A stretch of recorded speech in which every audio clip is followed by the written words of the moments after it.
With a function, we can talk about the domain and the range. What are those?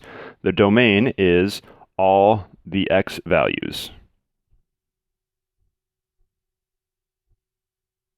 And what is a range? Range is all the y values.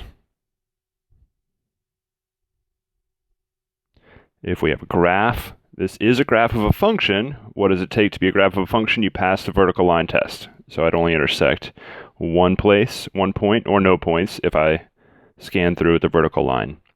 So we're going to look at domain and range of this function right here. So we'll do domain first, all the x values. So what do we have?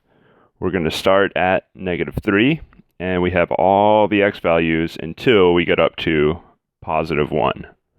So how do we write that? Here's the domain. We're going to use interval notation. So we're going from -3 to 1. So we're writing at -3, 1, and it's okay to equal -3. So we're going to go closed at -3. For +1, this is empty right here. So it does not include the endpoint. So we're going to go from -3 to +1, and we're not including the endpoint.